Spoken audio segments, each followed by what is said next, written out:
Assalamualaikum warahmatullahi wabarakatuh. Perkenalkan, nama saya Yuda, NIM 0453616623, Prodi Sistem Informasi UT Jakarta. Baiklah, untuk tugas 2 administrasi server ini saya akan mencoba untuk melakukan sharing file menggunakan NFS. NFS adalah sebuah protokol yang digunakan untuk berbagi file di jaringan komputer. Langkah pertama adalah kita melakukan update tentang informasi tentang sebuah paket dari repositori perangkat lunak yang digunakan. Lalu selanjutnya kita akan menginstal NFS client menggunakan perintah sudo apt update NFS kernel. Selanjutnya kita akan membuat sebuah direktori di /srv/nfs4 lalu /backup. mkdir-p ini memiliki arti bahwa kita akan membuat sebuah direktori baru bernama backup. Di dalam folder /srv dan /nfs4-p ini berfungsi untuk mengabaikan jika ada pesan error atau salah satu dari direktori yang kita buat belum ada sebelumnya, maka otomatis akan dibuat dengan menggunakan perintah mkdir-p ini. Selanjutnya kita juga akan membuat sebuah direktori yang bernama www di dalam direktori /srv/nfs4.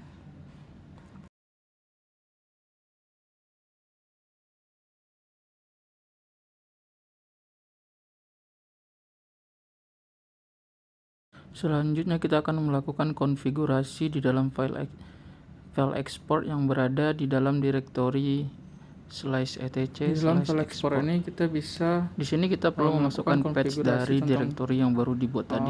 Direktori yang akan dibagikan selanjutnya nanti. Diikuti oleh alamat IP dari server. Kedua, direktori yang sudah dibuat tadi harus kita daftarkan di dalam file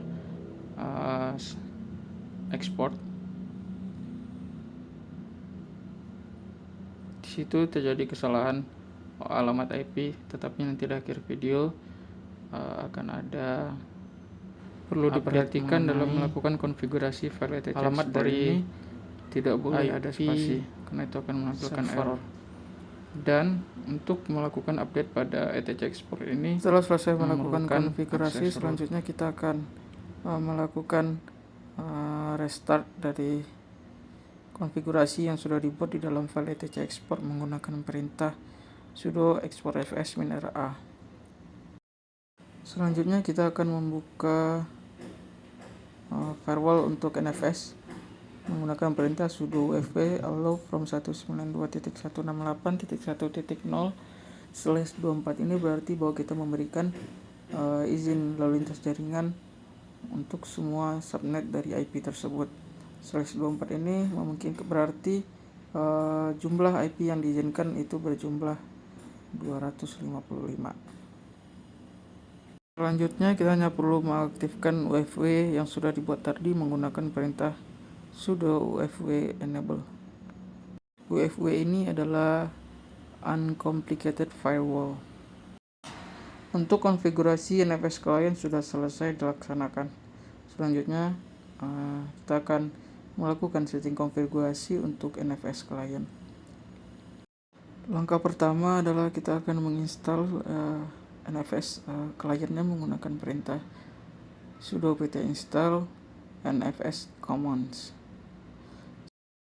Selanjutnya kita akan membuat dua buah direktori, yaitu direktori www dan direktori backup di dalam struktur direktori /mnt/nfs. Selanjutnya kita akan mengaitkan NFS client dengan NFS server menggunakan perintah sudo mount mint nfs lalu IP dari server NFS server diikuti dengan lokasi file yang akan di-share. Lalu tempat dari file itu akan di-mounting. Jadi singkatnya file backup yang ada di /srv/nfs akan diekspor ke dalam file backup yang ada di klien, yaitu di /mnt/nfs/backup.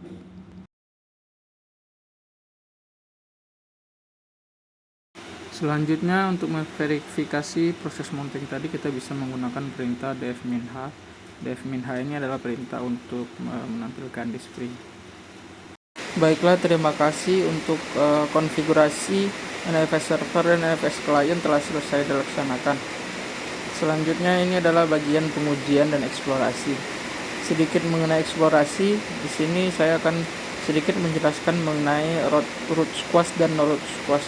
Root squash ini adalah cara memperlakukan user root ketika mengakses file yang akan dibagikan. Root squash ini memiliki fungsi jika klien mengakses dengan akses root, maka akses dari klien itu akan digantikan dengan akses biasa. Tujuannya adalah agar klien ketika mengakses file yang dibagikan tetap dibatasi. Jadi meskipun klien mengakses menggunakan root, maka izin akses dari klien itu akan digantikan menjadi user biasa. Sedangkan no root squash itu kebalikan dari root squash. No root squash ini berarti jika klien mengakses menggunakan root, perlakuannya akan tetap sama. Namun dampaknya adalah klien bisa melakukan perubahan pada file yang ada di server. Dan di dalam video ini juga saya sudah melakukan eksplorasi mengenai proses otomatisasi dari mounting. Tujuannya adalah ketika klien melakukan reboot atau restart dari PC klien tidak perlu melakukan mounting ke server lagi. Dan untuk pengujian membuat direktori baru yang akan di-share dan izin aksesnya sudah ada di video ini, tapi saya tidak akan menjelaskan lebih lanjut karena langkah-langkahnya sama dengan yang sudah dikerjakan sebelumnya. Sebagai bahan evaluasi, saya mengalami kesulitan dalam melakukan konfigurasi, terutama pada file etc export. Ternyata di dalam file itu tidak boleh ada spasi, dan saya mengatasinya dengan cara melakukan browsing pada forum-forum diskusi, terutama yaitu Stack Overflow.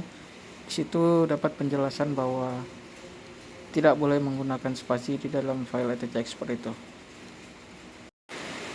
Kesulitan yang kedua yaitu pada saat melakukan konfigurasi di file etc export. Di situ saya salah menuliskan alamat IP. Seharusnya di situ dituliskan adalah subnet mask dari IP lokal server itu sendiri. Tetapi saya di situ menuliskannya sesuai dengan alamat IP yang ada di panduan. Saya menyadari itu ketika melakukan mounting di NFS klien.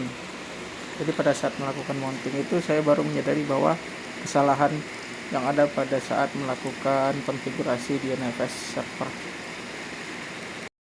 Pelajaran yang saya ambil dari praktek kali ini adalah meskipun sudah diberikan panduan pada saat melakukan praktek, tapi diperlukan pemahaman mengenai panduan yang diberikan. Tidak melulu mengikuti panduan itu secara utuh. Sekian dari saya, kurang dan lebihnya mohon maaf. Wassalamualaikum warahmatullahi wabarakatuh.